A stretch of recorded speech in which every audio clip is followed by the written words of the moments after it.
How's it going, guys? My name is Zach with the Movie Castle, and today we're going to be taking a look at In a Valley of Violence. This is from 2016, written and directed by Ti West.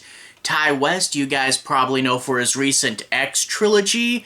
He also did a segment on VHS, he did The Innkeepers, The Sacrament, lots of cool stuff. This movie stars Ethan Hawke, Taissa Farmiga, James Ransone, Gillan, and John Travolta. So a pretty cool cast for this movie.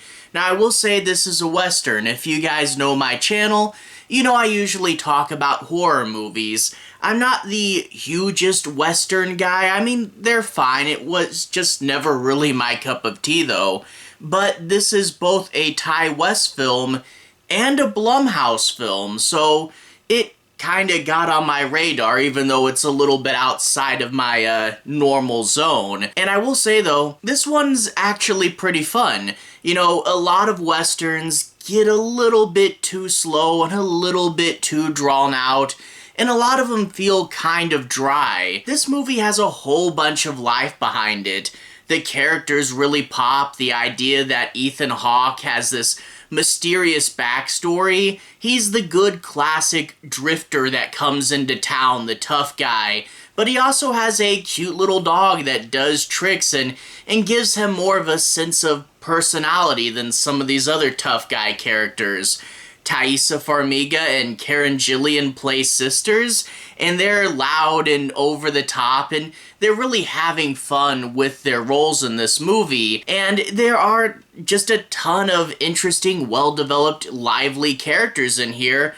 Plus, it's the classic man that got wronged story, and he's going out for revenge, but they actually built up this whole town, and they get to run around it, and they get to have some really cool long shots, and it has kind of that feel of a slasher movie, where you're running around this location trying to hide from the killer. Now, normally a character like Jason would be the bad guy here, but when you're doing a man that got wronged story and you're rooting for the bad guys to get their comeuppance, having Ethan Hawke sneaking around and hiding in this place, it's just a really cool bit of action as well. So overall, it's a good, simple, and quick story. It's, again, not the most complex thing in the world, but when you get a lot of these old Western movies that have like a solid hour of boring dialogue, you know what? Give me a nice, quick, simple adventure with some cool characters, some cool action sequences, and a good bit of life behind it.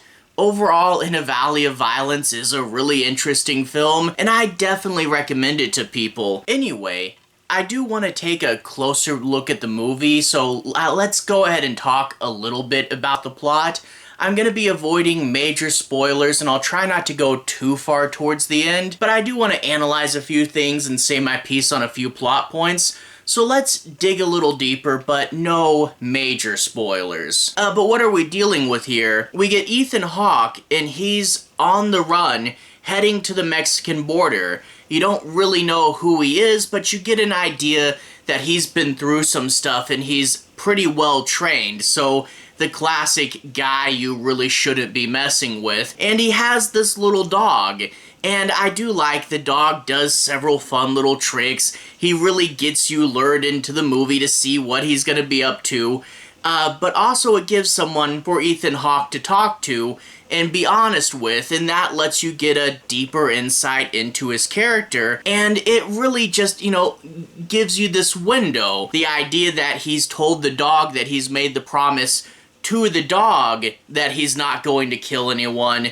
It's an interesting little setup. Well, he gets to this town, Denton, Texas, and jumping back out to real life really quick, speaking of Denton, Texas, if you guys know the channel, I'm actually based out of Texas, and I have been to the real life Denton, Texas before. I did not see any giant valleys to throw Ethan Hawke into. Everything's kind of just flat out here, but whatever. He gets to Denton, Texas, and it's a sleepy, mostly abandoned town, and it's a place that's seen better days and is mostly empty buildings. Well, he's waiting for a guy to get back to the supply store. The owner's taking a break. he rests in the bar for a little bit, and he meets the sheriff's son, who's picking on this random guy, and Ethan Hawke is trying to stay out of it. But they start to mess with his dog, and you know what? That's unforgivable. I'm going to punch the sheriff's son in the face, and that's going to cause a bit of an uproar. He does get to meet Taissa Farmiga's character, and I like the idea here that her husband ran off, and there's not too many strangers in town, and hey, Ethan Hawke showing up, Taissa Farmiga is going to be like instantly attracted to him, and it is kind of cool to see her play this different character who's really talkative and really young and really personable and is trying to win Ethan Hawke over even though he knows that's not really a good idea. And her sister is dating the sheriff's son who just got punched, so great way to introduce conflict between the sisters, and there's going to be a whole lot of back and forth between Taissa Farmiga and Karen Gillan. Well, Ethan Hawke just wants to leave and get out of there, but of course the sheriff's son can't stand getting punched in the face, and he's going to make an attempt on Ethan Hawke's life and push him into said valley of violence. Down a cliff he goes. I'm sure he's dead. But you guys know how this thing works. He, of course, isn't going to be dead, and it's time for a bit of a revenge spree. And we get into some fun action and, again, fun character moments. And the ending of this movie, it's really good. Western action, bullets flying everywhere. But again, being able to build this whole little town and run around through it, it's a really great set as well. But I like how towards the end of the movie, things start to heat up, relationships might change, and moments are forced to their crisis. One of my favorite things towards the end of the movie is how John Travolta's character takes it.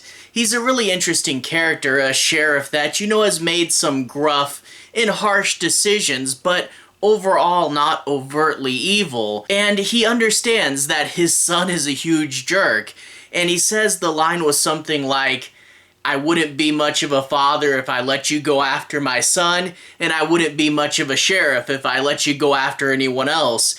And I love that idea that him and Ethan Hawke are enemies because they kind of have to be, even though John Travolta totally gets it. And that's the kind of interesting little layers we have to the characters, and there's other guys in the posse that all have their own little characters as well, and overall the whole thing goes to this nice tense simmer right before the climax. It's pretty cool. Overall, like I said, I'm not a huge fan of westerns, but this one was pretty enjoyable. Lively characters, personality, fun action, and really moving at a pretty fast and steady clip. I can definitely recommend this one. Again, not my typical wheelhouse, but it is Blumhouse and it is Ty West, so I had to check it out. And yeah, overall pretty cool. Anyway though, if you guys want to see me talk about more stuff, I'll put a relevant playlist down here. You guys can see me talk about stuff kind of like this. Anyway, have a good day. I'll see you guys again very, very soon. Relevant playlist here. Have a good day now.